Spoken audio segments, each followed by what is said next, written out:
This is Tim here from Your 6 Studios. Today in this video I'm going to show you how to reset your Android phone without losing data. So we can just swipe down from the top right and go to settings, then scroll on down under here.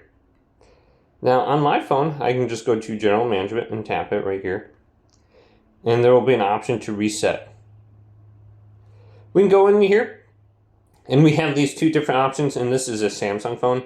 I have a temporary cloud backup. I can back up my entire phone to the cloud with unlimited data for 30 days. And then I can just retrieve my backup if I ever want to go ahead and factory reset my phone. Or I can back up my entire phone to an external USB device right here, or an SD card. Now, if I want to go ahead and just reset my phone without, losing any data, I can literally just go to reset all settings right here. And this will reset all your settings back to the default, but it won't delete anything from your phone. So you could try this out. Or you could try one of these backup options on the top and then completely factory reset your phone. It's going to delete everything. But if you're having a huge issue with your phone, this could go ahead and fix it. So you could try this backup, or you could try this reset all settings option right there.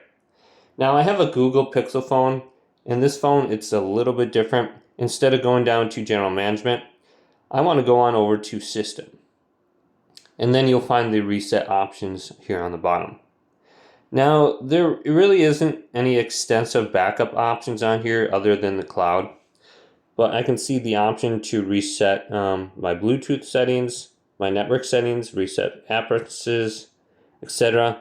I don't have the option to reset everything, so I'm going to have to go through each one of these settings individually and reset them via that method. But then I have factory reset.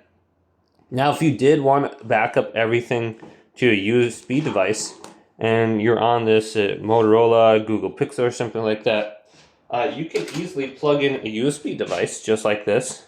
And I do have an OTG adapter on it, USB to USB-C. Very inexpensive, only like $3 or $4.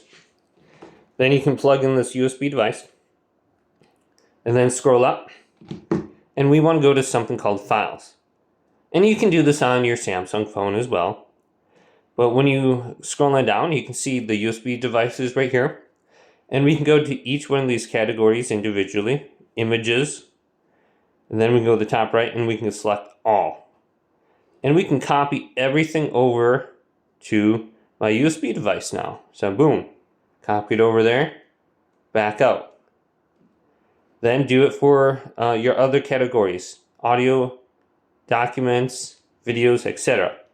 And you should have everything backed up on there if you need to factory reset it. But hopefully this video did indeed help you out. If it did, leave it a big thumbs up and subscribe to my channel down below for more tech videos coming up next on Your 6 Studios.